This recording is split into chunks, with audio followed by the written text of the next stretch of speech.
نحمده ونصلي على رسوله الكريم أما بعد ونعوذ بالله من الشيطان الرجيم بسم الله الرحمن الرحيم اللهم صل وسلم على سيدنا محمد النبي الأمي وعليه وأصحابه أجمعين رب اشرح لي صدري ويسر لي أمري واحلل عقدة من لساني يفقهوا قولي رب زدني علما ربی یسر ولا تعسر وتمم بالخیر اللہم فقہنا فی الدین آمین یا ربنا آمین۔ الحمدللہ آج ہمارا پارہ 13 کا آغاز ہو جاتا ہے وما ابرئ نفسی۔ اس سے پہلے آپ کو کچھ ہمارا جو کل پارہ مکمل ہو چکا ہے الحمدللہ 12واں پارہ جس میں ہم سورہ یوسف پڑھنا شروع ہوئے تھے، اس پارے میں سے کچھ اہم نکات ہیں جو آپ کے ساتھ شیئر کرنا چاہتی ہوں۔ نمبر 1 تو یہ کہ استغفار نعمتوں میں دوام کا سبب بنتی ہے۔ دعائیں اللہ سبحانہ و تعالیٰ کے ناموں کے ساتھ پکار کر مانگیں۔ دعا مانگتے ہوئے اس بات کا یقین رکھنا کہ میرا رب قریب بھی ہے اور مجیب بھی ہے۔ 3 قسم کے خواب ہوتے ہیں۔ مہمان نوازی ایمان کا حصہ ہے۔ دین کو سمجھنے کے لیے دل کے دروازے کھولنے ضروری ہیں۔ نیکیاں برائیوں کو دور کر دیتی ہیں۔ قرآن مجید کے حروف کے ساتھ ساتھ حدود کا بھی خیال رکھنا چاہیے، احکامات کا بھی خیال رکھنا چاہیے۔ نیک اعمال کے باوجود اللہ کی رحمت ہی انسان کو جنت تک پہنچا سکتی ہے، یعنی صرف انسان کے عمل کافی نہیں ہیں جنت کو پانے کے لیے، بلکہ اللہ سبحانہ و تعالیٰ کی رحمت کا ہونا لازم ہے۔ بچوں کو انبیاء کرام اور صحابہ کرام کی کہانیاں بھی سنانی چاہیے تاکہ ان کو بھی دین کے بارے میں آگاہی ہو۔ اختلاف ایک فطری بات ہے کیونکہ ہر انسان مختلف ہیں، لیکن اسے مخالفت میں نہیں بدل دینا چاہیے۔ دنیا میں انسان جس کو فالو کرتا ہے یعنی جس کے پیچھے چلتا ہے قیامت کے دن بھی اسی کے پیچھے ہوگا۔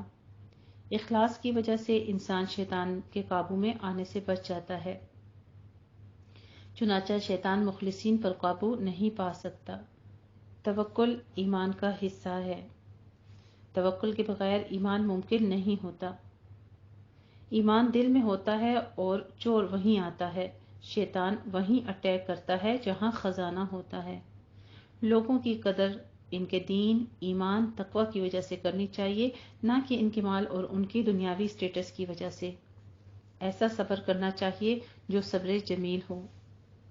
اللہ سبحانہ وتعالیٰ سے دعا کرتے ہیں کہ وہ ہم سب کو ان تمام باتوں پر عمل کرنے کی توفیق عطا فرمائے اور جو ہم نے سیکھا اس میں ہمارے لیے برکت ڈال دے۔ پارہ 13 میں ہم ذکر شروع کریں گے تو وہاں پہ بیان ہوتا ہے کہ قرآن مجید کا سیکھنا اور سکھانا بہترین عمل ہے۔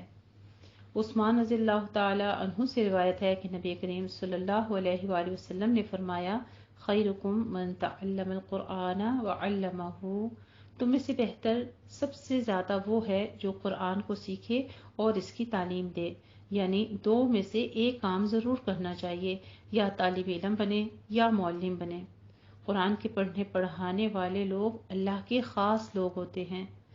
انس رضی اللہ تعالی عنہ سے روایت ہے کہ وہ کہتے ہیں رسول اللہ صلی اللہ علیہ وآلہ وسلم نے فرمایا بے شک لوگوں میں سے کچھ اہل اللہ ہوتے ہیں۔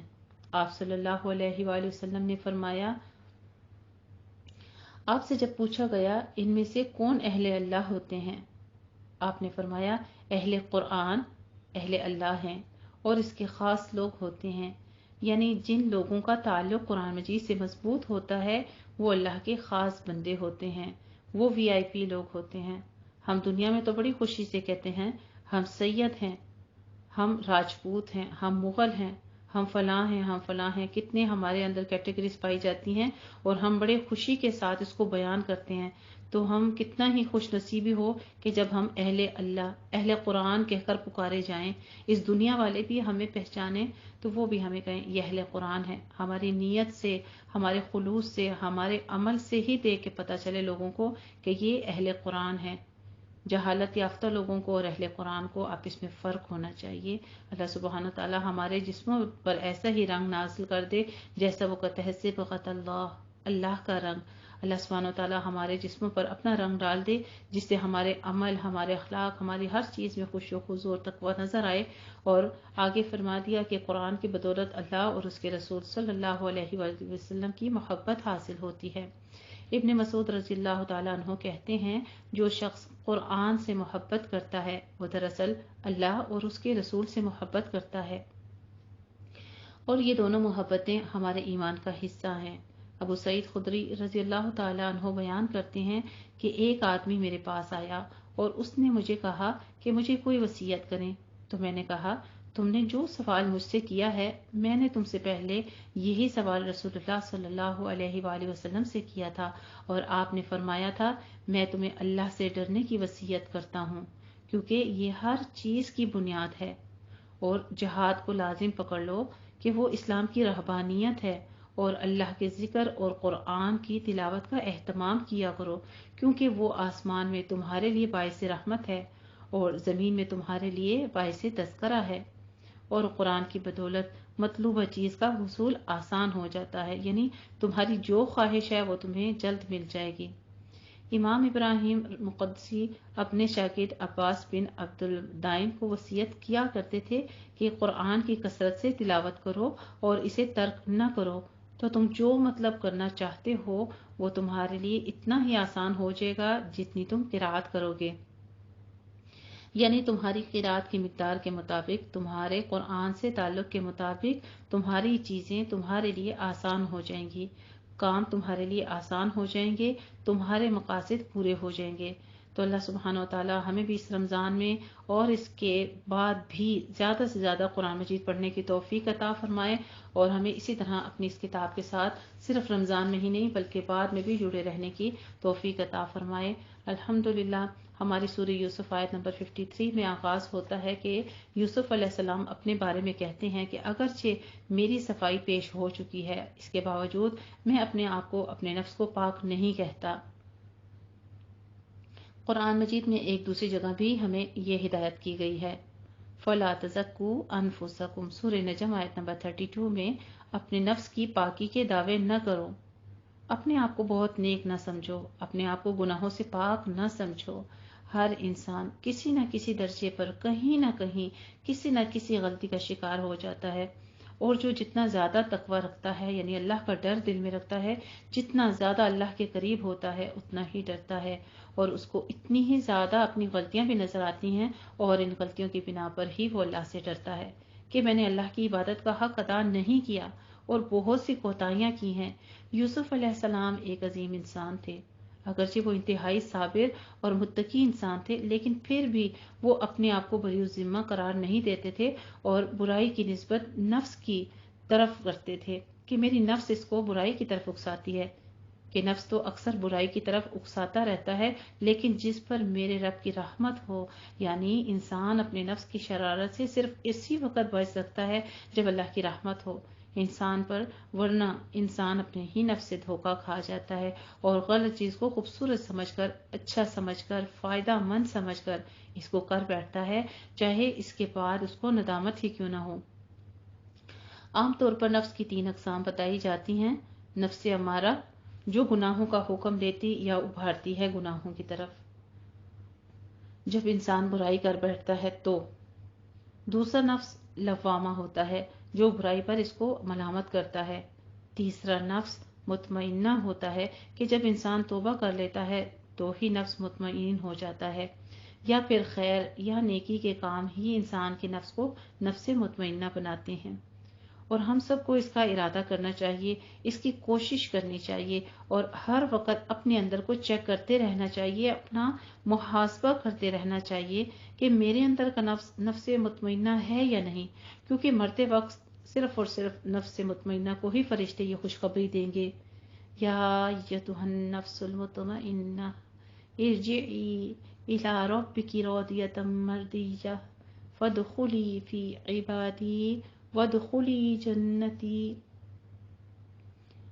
اور یہ اس وقت ہوگا کہ جب ہم نے زندگی میں محنت کی ہوگی، جب ہم نے اپنی کوششیں اللہ کے لیے کی ہوں گی، جب ہم نے اللہ سے ڈر ڈر کے زندگی گزاری ہوگی، تو وہ لمحہ ہوگا جب ہمارا اختیار نہیں ہوگا اس وقت ہمارا نفس بھی ہمارے اختیار میں نہیں ہوگا، لیکن اللہ کی طرف سے آنے والے پیغام رساں اس مطمئن نفس کو لے جاتے وقت یہ صدائیں دیتے ہوئے جائیں گے کہ اے اطمینان پکڑنے والی جان، تو چل اپنے رب کی طرف راضی راضی خوشی خوشی، اور تو داخل ہو جا میرے بندوں میں، اور تو داخل ہو جا میری جنت میں۔ یہ اللہ کی طرف سے پیغام آئے گا۔ سورہ فجر آیت نمبر 28 میں اس کا ذکر کیا گیا ہے۔ چل اپنے رب کی طرف اس حال میں کہ تو اپنے انجام نیک سے خوش اور اپنے رب کے نزدیک پسندیدہ ہے۔ نفس مطمئنہ اس کو حاصل ہوتا ہے جو اپنے رب سے راضی ہوتا ہے اور اپنے رب کی رضا میں زندگی بسر کرتا ہے، اور رب بھی اس سے راضی ہو جاتا ہے۔ رضی اللہ عنہم ورضون عنہ۔ پارہ ہمارا ہے 13واں، وما ابرئ نفسی، آیت نمبر 53 سے ہم آغاز کرنے لگے ہیں اپنے پارے کا۔ یہ اس کے چند احوال تھے جو میں نے آپ کے ساتھ بیان کیے، جہاں سے ہماری تفسیر شروع ہوتی ہیں، اور اب ہم اس کا ترجمہ کی طرف چلتے ہیں۔ اعوذ باللہ من الشیطان الرجیم، بسم اللہ الرحمن الرحیم، وما أبرئ نفسي إن النفس لأمارة بالسوء إلا ما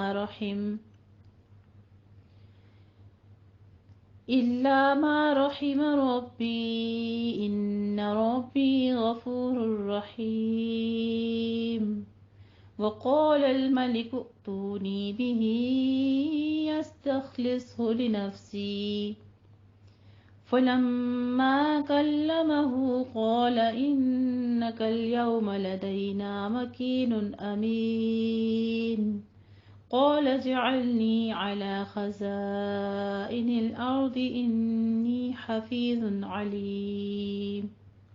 بسم اللہ الرحمن الرحیم، اور میں اپنے نفس کو بری نہیں کرتا، بے شک نفس تو برائی پر اکساتا ہے مگر جس پر میرا رب رحم کرے، بے شک میرا رب غفور الرحیم ہے۔ سبحان اللہ، اللہ سبحانہ و تعالیٰ کے خوبصورت نام و صفات غفور الرحیم بیان کیے جا رہے ہیں۔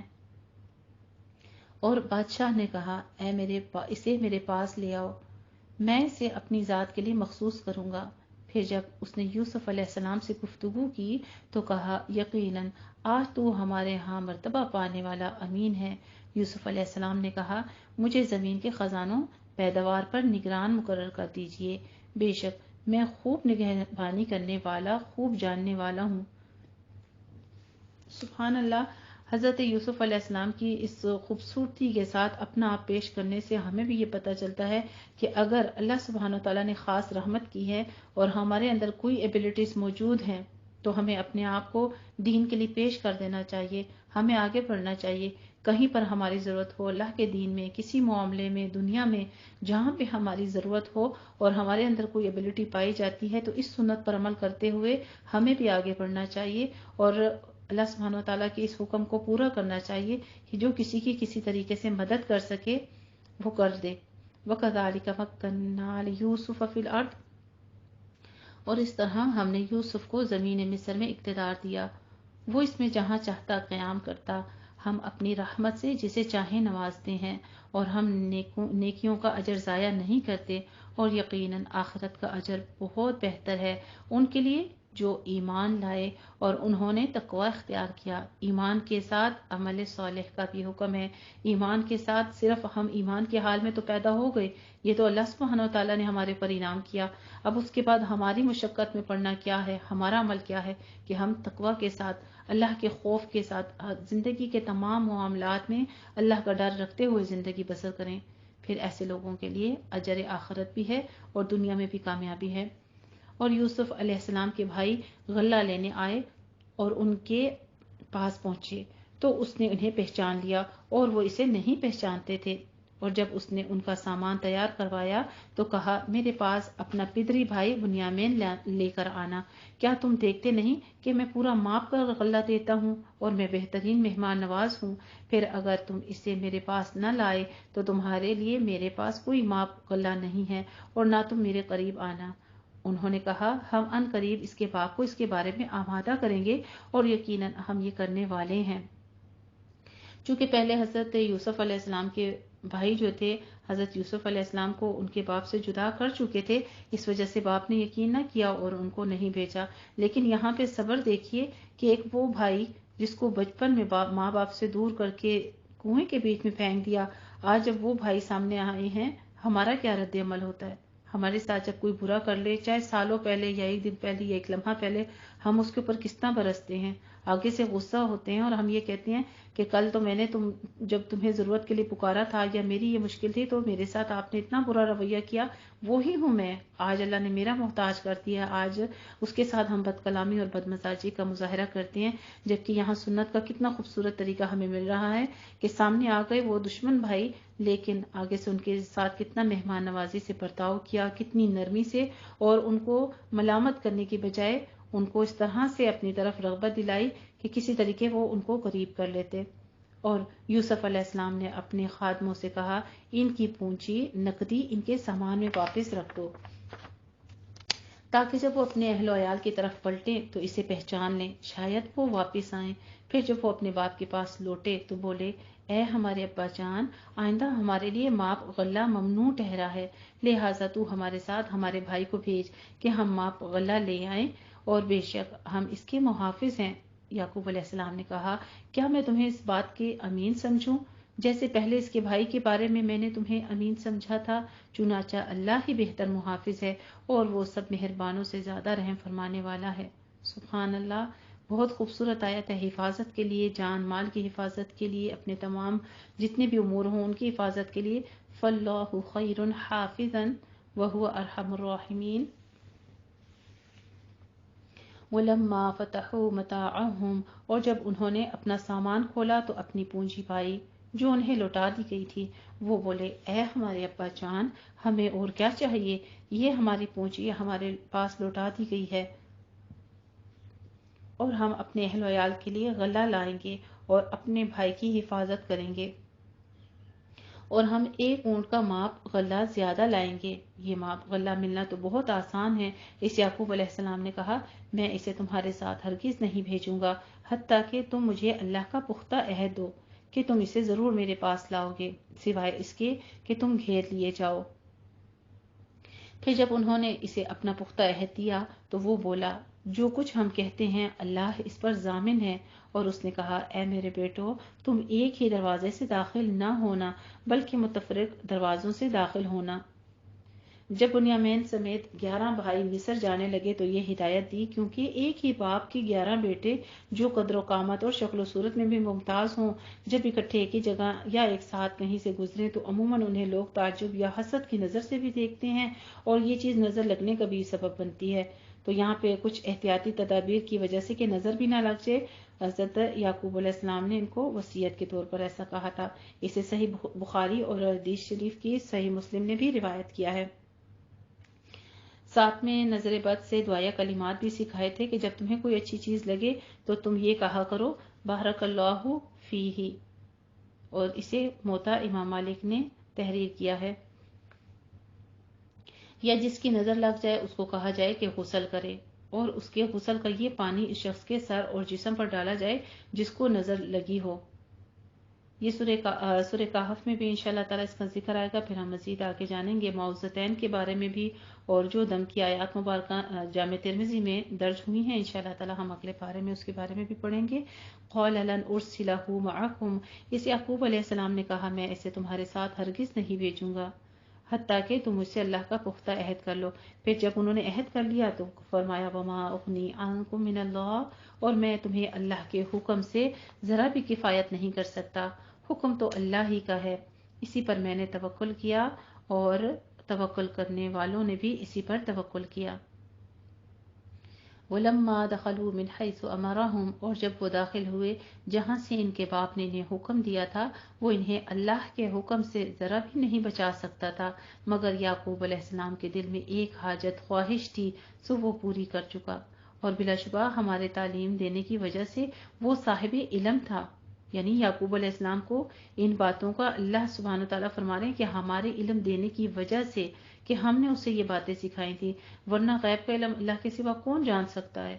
اتنی تاکید ان آیات مبارکہ میں بار بار پورے قرآن مجید میں ہمیں یہی سننے کو، جہاں کہیں غیب کی بات کا ذکر آتا ہے تو اللہ سبحانہ و تعالیٰ یہی فرماتے ہیں اور ہم نے جو سکھایا وہ آپ کو پتا چلا۔ یہاں بھی حضرت یعقوب علیہ السلام کے بارے میں بھی فرما رہے ہیں کہ جو ہم نے تعلیم دی تھی اس کی وجہ سے وہ صاحب علم تھا، لیکن اکثر لوگ علم نہیں رکھتے، تو وہ کیا کرتے ہیں، وہ پیغمبروں کو، انبیاء کرام کو، اولیاء اللہ کو ہی غیب دان سمجھ بیٹھتے ہیں۔ استغفر اللہ العظیم۔ اللہ سبحانہ و تعالیٰ ہماری آنکھوں کے پردوں کو اسی طرح سے کھولے رکھے کہ ہم اس کے کلام کو پڑھتے رہیں اور ہم اللہ کے سوا کسی کے اوپر غیب کا ایمان نہ رکھیں، آمین۔ وَلَمَّا دَخَلُوا عَلَىٰ یوسف، اور جب وہ یوسف علیہ السلام کے پاس پہنچے تو اس نے اپنے سگے بھائی بنیامین کو اپنے پاس جگہ دی اور کہا، بے شک میں تیرا بھائی ہوں، لہٰذا تو اس کا غم نہ کر جو کچھ وہ کرتے رہے۔ پھر جب یوسف علیہ السلام نے ان کا سامان تیار کر دیا تو اپنے بھائی کے سامان میں ایک پیالہ رکھ دیا۔ اب اس کی کیا وجہ تھی، کتنی حکمت تھی۔ بھائی کو اکیلے تو وہ نہیں روک سکتے تھے کیونکہ وہ اس وقت کے بادشاہ بن چکے تھے، تو کسی بادشاہ کے پاس اختیار نہیں تھا کہ وہ کسی بھی غیر یا انجان قبیلے والوں کو اپنے پاس رکھ دے۔ تو یہاں پہ مراد سقایا سے سونے یا چاندی کا پیالہ ہے جس کو ان کے سامان میں رکھ دیا گیا۔ یہ عربوں میں رواج ہوتا تھا کہ جب کسی کے پاس سے کوئی چیز برآمد ہوتی تو اس شخص کو پکڑ لیا جاتا۔ اب ان کو اپنے پاس پکڑ کر رکھنے یا اپنے پاس قریب روک لینے کی یہ تدبیر سوچی تھی حضرت یوسف علیہ السلام نے کہ اس تدبیر کے ساتھ اس کو روک لیا جائے۔ پھر ایک پکارنے والے نے پکارا، اے قافلے والو، یقیناً تم چور ہو۔ وہ ان کی طرف متوجہ ہو کر بولے، تم کیا چیز گم پاتے ہو؟ انہوں نے کہا، ہم بادشاہ کا پیالہ گم پاتے ہیں اور جو شخص اسے لائے اس کے لیے اونٹ پر غلہ ہے اور میں اس کا ضامن ہوں۔ وہ بولے، اللہ کی قسم، یقیناً تمہیں علم ہے کہ ہم اس ملک میں فساد کرنے والے نہیں آئے ہیں اور نہ ہی ہم چور ہیں۔ انہوں نے کہا، پھر اس چور کی کیا سزا ہے اگر تم جھوٹے ہوئے؟ وہ بولے، اس کی سزا یہ ہے کہ جس کے سامان میں وہ پیالہ پایا جائے وہی شخص اس کا بدلہ ہوگا۔ ہم ظالموں کو اسی طرح سزا دیتے ہیں۔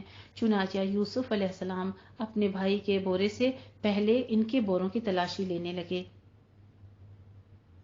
پھر اس نے اپنے بھائی کے بورے سے وہ پیالہ نکال لیا۔ اسی طرح ہم نے یوسف علیہ السلام کے لیے تدبیر کی۔ وہ اس بادشاہی کے قانون کی روح سے تو اپنے بھائی کو نہیں رکھ سکتا تھا، مگر یہ کہ اللہ چاہے ہم جس کے چاہیں درجے بلند کرتے ہیں اور ہر صاحب علم کے اوپر ایک زیادہ علم والا ہوتا ہے۔ اسی طرح ذکر کیا جاتا ہے، یعنی ہر عالم پر کوئی نہ کوئی بڑا عالم ضرور ہوتا ہے۔ کوئی بھی اس وہم میں مبتلا نہ ہو کہ میں دنیا کا سب سے بڑا عالم بن گیا ہوں۔ یعنی انبیاء کرام کی، ہم موسیٰ علیہ السلام کے بارے میں دیکھتے ہیں تو وہ حضرت خضر علیہ السلام کے پاس چلے گئے تھے کہ اللہ سبحانہ وتعالیٰ نے ان کو اس سے زیادہ علم عطا کیا، اس کے پاس چلے گئے۔ تو ہمارے لیے کیا ہے کہ ہم سے زیادہ اگر کوئی علم میں ہو اس کے آگے جھکنے میں یا کسی سے علم سیکھنے میں کسی قسم کا تکبر یا اناع نہیں کرنی چاہیے۔ ہمیں بھی ان آیات مبارکہ سے کچھ ایسی ہی نصیحت مل رہی ہے۔ قالوا ان يسرق فقد سرق، انہوں نے کہا اگر اس نے چوری کی ہے تو اس سے پہلے اس کے بھائی نے بھی چوری کی تھی۔ چنانچہ یوسف علیہ السلام نے یہ بات اپنے دل میں چھپائی اور ان پر ظاہر نہ کی، اور دل میں کہا، تم بدترین درجے پر ہو اور اللہ خوب جانتا ہے جو تم بیان کرتے ہو۔ انہوں نے کہا، اے عزیز، بے شک اس کا باپ بوڑھا بڑی عمر کا ہے، چنانچہ آپ اس کی جگہ ہم میں سے کسی کو پکڑ لیں، بے شک ہم آپ کو احسان کرنے والوں میں سے دیکھتے ہیں۔ یوسف علیہ السلام نے کہا، اللہ پناہ دے کہ جس شخص کے پاس ہم نے اپنی چیز پائی ہے اس کے سوا کسی اور کو پکڑیں، تب تو بے شک ہم ظالم ہوئے۔ پھر جب وہ اس سے نا امید ہو گئے تو الگ ہو کر مشورہ کیا۔ ان کے بڑے نے کہا، کیا تمہیں علم نہیں کہ بے شک تمہارے باپ نے تم سے اللہ کا پختہ عہد لیا ہے اور اس سے پہلے یوسف علیہ السلام کے بارے میں تم کوتاہی کر چکے ہو؟ چنانچہ میں تو اس سرزمین کو ہرگز نہیں چھوڑوں گا حتیٰ کہ میرا باپ مجھے حکم دے۔ یا اللہ میرے لیے فیصلہ کر دے اور وہ مجھے بہترین فیصلہ کرنے والا ہے تو ہی۔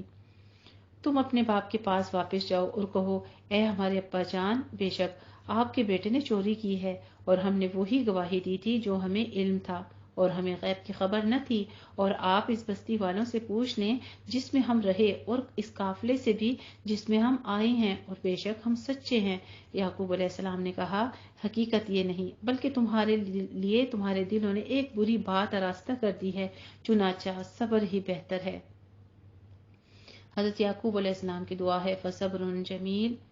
جن کو پتہ چل جاتا ہے کہ ان اللہ مع الصابرین، پھر وہ صبر کی دعا کرتے ہیں، فصبر جمیل مانگتے ہیں، پھر اللہ تعالیٰ انسان کو صبر عطا کرتا ہے۔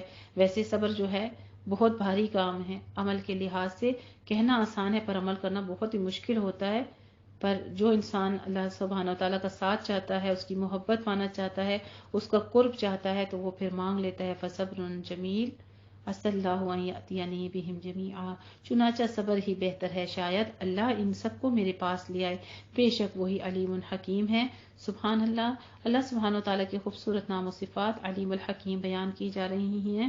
وَتَوَلَّى عَنْهُمْ، اور وہ ان سے پھرا اور بولا ہے افسوس یوسف پر، اور اس کی آنکھیں غم سے سفید ہو گئیں اور وہ غم سے بھرا ہوا تھا، یعنی ان کی آنکھوں کی سیاہی مارے غم کی سفیدی میں بدل چکی تھی، اس قدر وہ ان کی جدائی میں روئے تھے۔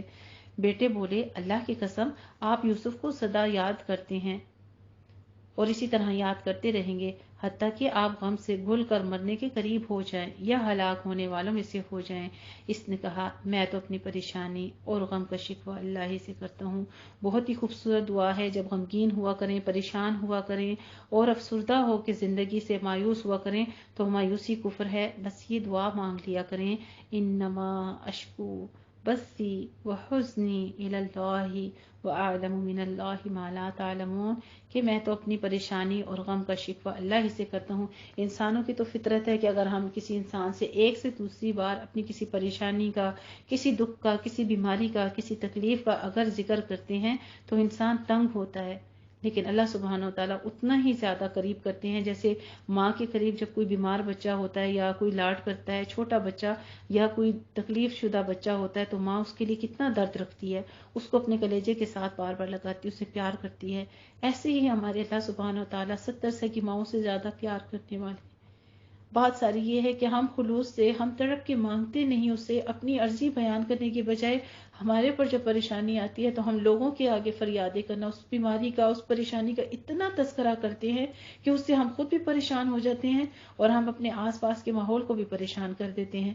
تو یہاں ہمیں ان آیات مبارکہ سے یہی سنت سیکھنے کو ملتی ہے کہ سنت کے مطابق ہمیں اپنا ذکر، اپنی پریشانی کس کو بیان کرنی چاہیے، اللہ سبحانہ وتعالیٰ کی قربت حاصل کرنی چاہیے اور اسی کے آگے بار بار ذکر کرنا چاہیے اپنے تمام غموں کا۔ تمام فریاد رسانی جو ہے کرنے والی ذات اللہ کی ذات ہے۔ آگے فرماتے ہیں یا بنی یذھبوا فتحسسوا من یوسف، اے میرے بیٹو تم جاؤ اور یوسف اور اس کے بھائی کو ڈھونڈو اور اللہ کی رحمت سے مایوس نہ ہونا، بے شک اللہ کی رحمت سے تو کافر مایوس ہوا کرتے ہیں۔ پھر جب وہ یوسف علیہ السلام کے پاس پہنچے تو انہوں نے کہا اے عزیز ہمیں ہمارے اہل و عیال کو تکلیف پہنچی ہے۔ اب وہاں پہ وہ مصر کا بادشاہ جو ہے اے عزیز حضرت یوسف علیہ السلام کو ہی سمجھ رہے تھے، تو اس کے پاس جا کے انہوں نے اپنی تکلیف کا اظہار کیا اور کہا کہ ہم ناقص پونجی لائے ہیں، چنانچہ آپ ہمیں پورا معاف دیں اور ہم پر صدقات خیرات کریں، یقیناً اللہ صدقہ خیرات کرنے والوں کو جزا دیتا ہے۔ اس نے کہا کیا تمہیں معلوم ہے کہ تم نے یوسف اور اس کے بھائی کے ساتھ کیا کیا تھا جب تم نادان تھے؟ یعنی ابھی بھی ان کو ملامت نہیں کر رہے، ابھی بھی اپنے بھائیوں کو کتنے پیار سے ان کو یہ کہہ رہے کہ یعنی انجانے میں تم نے یہ زیادتی کی تھی، اس طرح سے ان کے ساتھ بات کر رہے۔ وہ بولے کیا واقعی تو یوسف ہی ہے؟ اس نے کہا ہاں میں یوسف ہی ہوں اور یہ میرا بھائی ہے، یقیناً اللہ نے ہم پر احسان کیا ہے، بے شک جو شخص تقوی اختیار کرے اور صبر کرے تو اللہ نیکوں کا اجر ضائع نہیں کرتا۔ قالوا تاللہ لقد آثرک اللہ علینا، انہوں نے کہا اللہ کی قسم یقیناً اللہ نے تجھے ہم پر فضیلت دی ہے اور بلا شبہ ہم ہی خطا کار تھے۔ یوسف علیہ السلام نے کہا تم پر آج کوئی ملامتی نہیں، اللہ تمہاری مغفرت کرے اور وہ تم پر رحم کرے، وہ ارحم الراحمین ہے۔ سبحان اللہ، اتنا ظرف دیکھیے کہ ایک بھائیوں نے مل کے ان کو بچپن کی جو ماں باپ کی آغوش ہوتی اس سے دور کر دیا، اپنے گھر کے سکون کو برباد کر کے وہ کس قدر مختلف قسم کی زندگیاں بسر کرتے کہے در بدر ہوتے ہوتے اتنی مشکل سے وہ بادشاہت تک پہنچتے ہیں، اور جب ان کے دشمن، جن بھائیوں نے ان کے ساتھ دشمنی کی تھی، سامنے آتے ہیں تو کس قدر صبر کا وہ مظاہرہ کرتے ہیں، تحمل مزاجی کا، اور اس کے بعد عفو درگزر کے ساتھ پھر ان کے لیے مغفرت کی دعا بھی کرتے ہیں کہ اللہ ان سے انجانے میں ہو گیا تو ان کو معاف کر دے اور ان پر رحم فرما دے۔ پھر فرمایا اذهبوا بقمیصی ھذا فالقوہ، تم میری یہ قمیص لے جاؤ، اسے میرے باپ کے چہرے پر ڈال دو، وہ بنا ہو جائے گا، یعنی اسے نظر آنے لگے گا، اور تم اپنے تمام اہل و عیال کو میرے پاس لے آؤ۔ اور جب قافلہ مصر سے چلا تو ان کے باپ نے کہا بے شک میں یوسف کی مہک پاتا ہوں، اگر تم اسے بہکا ہوا نہ کہو۔ ان کے پاس موجود لوگ بولے اللہ کی قسم بلا شبہ آپ اپنی قدیم غلطی پر ہیں۔ پھر جب اشارت دینے والا آیا اس نے وہ قمیص اس کے چہرے پر ڈالی تو وہ یعقوب علیہ السلام پھر سے بینا ہو گئے۔ اس یعقوب علیہ السلام نے کہا کیا میں نے تمہیں نہیں کہا تھا کہ بے شک میں اللہ کی طرف سے وہ جانتا ہوں جو تم نہیں جانتے؟ انہوں نے کہا اے ہمارے ابا جان، ہمارے لیے ہمارے گناہوں کی مغفرت مانگے، بے شک ہم ہی خطا کار تھے۔ یعنی ندامت ہو گئی اور ساتھ میں توبہ کر لی، اپنے گناہوں کا اقرار کر لیا۔ یہ بھی کتنی بردباری کی بات ہے کہ غلطی ہو جائے تو غلطی کا اقرار کرنا بھی ایک انسان کی فطرت ہے۔ شیطان کی فطرت کیا ہے کہ جب اسے پتہ چلتا ہے کہ میرا گناہ ہے، پہلے تو اسے سمجھ ہی نہیں پڑتی کہ میں کچھ گناہ کر رہا ہوں، وہ کرتا رہتا ہے کہ میں نے کیا ہی کیا ہے، اور جب پتہ چل بھی جائے اس کے بعد بھی وہ اتراتا ہے کہ ٹھیک ہی تو کیا ہے۔ یہ شیطان کی فطرت ہے۔ اللہ سبحانہ وتعالی ہمیں اسی طرح اپنی ضمیر کے اندر ندامت عطا فرمائے، اور ہمارے اندر اپنے ڈر کو، اپنے خوف کو رکھتے ہوئے اپنی غلطیوں کے اوپر ہمیں عاجزی انکساری کرنے والا بنا دے، لمحہ لمحہ استغفار کرنے والا بنا دے، آمین یا ربنا آمین۔ قال سوف استغفر لکم، اس یعقوب علیہ السلام نے کہا ان قریب میں اپنے رب سے تمہارے لیے مغفرت مانگوں گا، بے شک وہی خوب بخشنے والا ہے، خوب رحم فرمانے والا ہے۔ سبحان اللہ۔ اللہ سبحانہ وتعالیٰ کے خوبصورت نام و صفات غفور الرحیم بیان کی جا رہی ہیں۔ چنانچہ جب وہ یوسف علیہ السلام کے پاس پہنچے تو اس نے اپنے ماں باپ کو اپنے پاس جگہ دی اور کہا تم مصر میں داخل ہو جاؤ، ادرا حالانکہ تم امن سے ہو، اگر اللہ نے چاہا۔ اور اس نے اپنے ماں باپ کو تخت پر اونچا بٹھایا۔ سبحان اللہ، یعنی اتنی عزت و احترام اپنے والدین کو بخشی کہ وہ ایک لاغر، کمزور، بوڑھے اور غریب حالت میں آتے ہیں اور یہ بادشاہ کی شکل میں سامنے بیٹھے ہوئے تخت پہ اور اٹھ کے کھڑے ہو جاتے ہیں۔ عزت و احترام تو دیکھیے، ایک نیک صالح اولاد کی پہچان تو دیکھیے کہ کس قدر اطاعت گزار اور فرما بردار، کہ اٹھ کر وہ کھڑے ہو گئے اور تخت پر اونچا بٹھا دیا اپنے والدین کو، اور سب اس کے آگے سجدے میں گر گئے۔ اور یوسف علیہ السلام نے کہا اے میرے ابا جان، یہ میرے پہلے کی خواب کی تعبیر ہے، میرے رب نے اسے سچا کر دیا، اور تحقیق اس نے مجھ پر احسان کیا جب اس نے مجھے قید سے نکالا اور تمہیں دیہات سے یہاں لے آیا۔ یعنی ساتھ ہی جب انسان کو مال متاع ملتا ہے یا کوئی عہدہ ملتا ہے تو اس کے اندر کس قدر اکڑ پن آ جاتا ہے، کتنا وہ تکبر کرنے لگ پڑتا ہے۔ یہاں پہ نبوت بھی مل گئی، بادشاہت بھی مل گئی، اور پہلے والی والدین اور تمام نعمتیں بھی مل جاتی ہیں، اور حضرت یوسف علیہ السلام کتنی خوبصورتی سے اقرار کرتے ہیں اللہ کی ان سب نعمتوں کا شکر ادا کرتے ہیں کہ یہ میرے رب کا مجھ پر خاص انعام ہے۔ اس کے بعد شیطان نے ورغلا کے میرے اور میرے بھائیوں کے درمیان پھوٹ ڈال دی تھی۔ یعنی اب باپ کے سامنے بھی بھائیوں کی طرف سے کس طرح صفائی پیش کر رہے ہیں کہ باپ کا دل بھی برا نہ ہو، ان کی طرف سے بھی ملامتی نہ ہو، ان کے لیے بھی کہ یعنی یہ شیطان کا کام تھا۔ بے شک میرا رب نہایت باریک بینی سے جو چاہے تدبیر کرتا ہے، بے شک وہی علیم و حکیم ہے۔ سبحان اللہ۔ اللہ سبحانہ وتعالیٰ کے خوبصورت نام و صفات علیم الحکیم بیان کی جا رہی ہیں۔ اے میرے رب، انہوں نے پھر دعا کی قد آتیتنی من الملک وعلمتنی من تعویل الاحادیث۔ تعویل الاحادیث کس کے بارے میں کہا جا رہا ہے؟ اے میرے رب، تو نے مجھے کچھ حکومت دی اور مجھے باتوں یعنی خوابوں کی تعبیر سکھائی۔ اے آسمان اور زمین کے پیدا کرنے والے، تو ہی دنیا اور آخرت میں میرا کارساز ہے، تو مجھے اسلام پر موت دے اور مجھے صالحین کے ساتھ ملا دے۔ سبحان اللہ، بہت ہی خوبصورت دعا ہے۔ انت ولی فی الدنیا والآخرہ توفنی مسلما والحقنی بالصالحین۔ آگے نبی کریم صلی اللہ علیہ وآلہ وسلم سے اللہ سبحانہ تعالیٰ خطاب کرتے ہوئے فرماتے ہیں ذالک من انباء الغیب، یہ غیب کی کچھ خبریں ہیں، یہ ہم آپ کی طرف وحی کرتے ہیں۔ یعنی اب یوسف علیہ السلام کا واقعہ کتنے ہزاروں سال، 100 سال پہلے ہو چکا، آپ صلی اللہ علیہ وسلم کو بتانے کا مقصد یہ تھا تاکہ آپ کی امت بھی پچھلی امتوں کے واقعات جان سکے اور وہ اپنے لیے کچھ نصیحت حاصل کر سکیں۔ اور آپ ان برادران یوسف کے پاس نہیں تھے جب انہوں نے اپنی ایک بات پر اتفاق کیا تھا، اور مکر کر رہے تھے، اور اکثر لوگ اگرچہ آپ حریص ہوتے ہیں اس کے، یعنی آپ کی حرص کریں، ایمان لانے والے نہیں ہیں۔ آپ جتنا بھی ان کی طرف رغبت کریں گے، اکثر الناس ولو حرصت، ہم بھی اسی طرح سے ہیں، لوگوں کے لیے حریص ہو جاتے ہیں کہ کوئی نیکیوں کی طرف آ جائے، کسی کو ہم نیکی کی طرف لے جائیں، لیکن اللہ سبحانہ وتعالیٰ فرما رہے ہیں کہ آپ جتنے بھی حریص ہو جائیں یہ ایمان لانے والے نہیں ہیں، اور آپ اس تبلیغ پر ان مشرکین مکہ سے کوئی اجر نہیں مانگتے۔ یہ قرآن تو سارے عالم کے لیے نصیحت ہے۔ الحمدللہ رب العالمین۔ یہاں تک ہمارا پہلا ربع مکمل ہوتا ہے۔ آیت نمبر 104 پر ہمارا یہ رکوع مکمل ہوتا ہے۔ جزاک اللہ احسن الجزاء۔